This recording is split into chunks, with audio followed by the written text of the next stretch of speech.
So next हमारे पास MS office में आता है एमएस एक्सेल। यहाँ पे आप क्लिक करें माइक्रोसॉफ्ट ऑफिस एक्सेल, और यहाँ पे आपके पास जैसे सबसे पहले आता है आपके पास टाइटल बार, जहाँ पे टाइटल दिया होता है।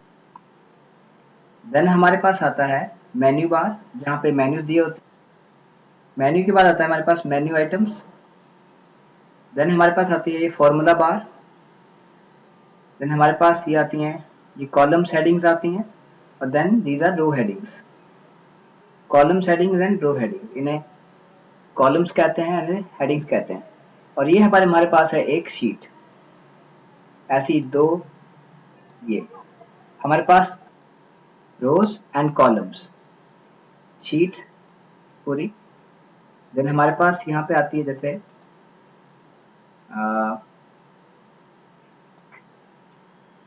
ये बार, इसको हम कहते हैं एक तरह से स्टेटस बार। देन हमारे पास लास्ट में आती है title bar, sorry task bar. Then सबसे पहले हम देखें इसमें तो हमारे पास मेनली एक्सेल यूज होता है कैलकुलेशंस के लिए। जैसे अगर हमने कोई सम करना है दो नंबर्स का, तीन नंबर्स का, दैट डिपेंड्स।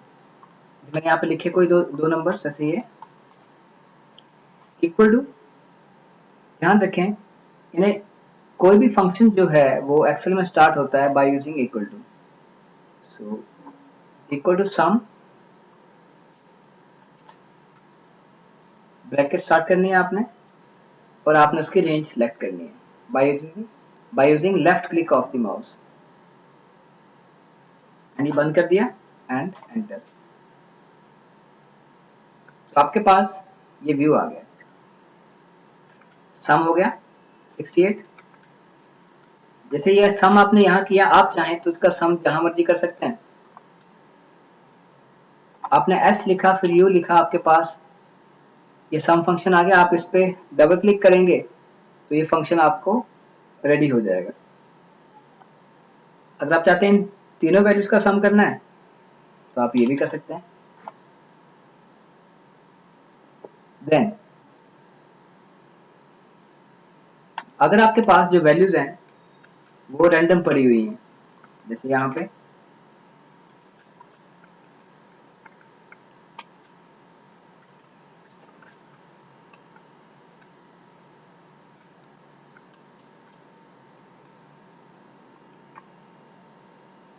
तब आप चाहते हैं कि आपने सम करना है,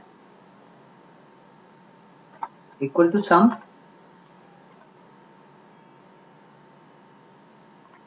आप अगर देखें यहाँ पे क्लिक किया आपने एक वैल्यू के लिए, देन आपने दूसरी वैल्यू को सिलेक्ट किया, तो आपकी जो पहली वैल्यू सिलेक्ट हुई थी वो ओवरराइट हो गई, वो हट गई। तो इसलिए आप क्या करेंगे, आप कंट्रोल प्रेस करके रखेंगे, कंट्रोल की, एंड देन नेक्स्ट सेलेक्ट करेंगे, नेक्स्ट जो भी आपको चाहिए वैल्यूज, उसके बाद क्या बंद कर देंगे। तो आपका जो जो वैल्यूज आपने सिलेक्ट की थी उनका सम जो आया वो ये 263 आया। देन अगर आप चाहते हैं आपने मैन्युअली सम एडिशन करनी है तो आप manually is equal to this number plus this number plus this number, enter, addition. And suppose आप चाहते हैं कि सम, जैसे आपने मैन्युअली कुछ रेंज देनी है, जैसे आपने यहाँ पे लगाना है formula is equal to sum, and आप चाहते हैं आपने यहाँ से लेकर यहाँ तक रेंज देनी है। तो यहाँ पे आप देखें ये कॉलम है ई और यहाँ पे रो है 4, सो आप लिखेंगे E4,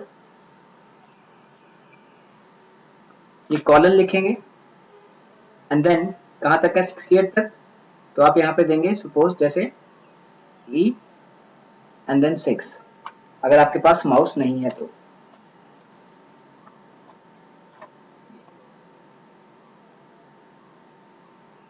एंड अगर आपने अलग अलग देना है, सपोज इज इक्वल टू सम, आपने ये सिलेक्ट किया। अगर आप चाहते हैं आपने जो कंट्रोल है वो प्रेस नहीं करना है तो ये कॉमा लगा देंगे आप, नेक्स्ट वैल्यू सिलेक्ट करेंगे, फिर कॉमा, नेक्स्ट सिलेक्ट करेंगे, फिर कॉमा, नेक्स्ट करेंगे, फिर कॉमा, नेक्स्ट करेंगे, एंड इसको बंद करके आप एंटर प्रेस कर देंगे। तो ये आपका इस तरह से सम हो जाएगा। देन आफ्टर, उसके बाद आपके पास नेक्स्ट फॉर्मूला आता है सब्ट्रैक्शन का। तो अगर आप देखें तो सब्ट्रैक्शन का जो फॉर्मूला है हमारे पास एक्सेल में नहीं होता है। फिर भी अगर आप चाहते हैं कि आपने सब्ट्रैक्शन ये करनी है तो आप क्या करेंगे, is equal to 54 minus 76, so minus 22 manually करनी है, is equal to 67 minus 45, enter 22। So ये है आपका, अगर आपने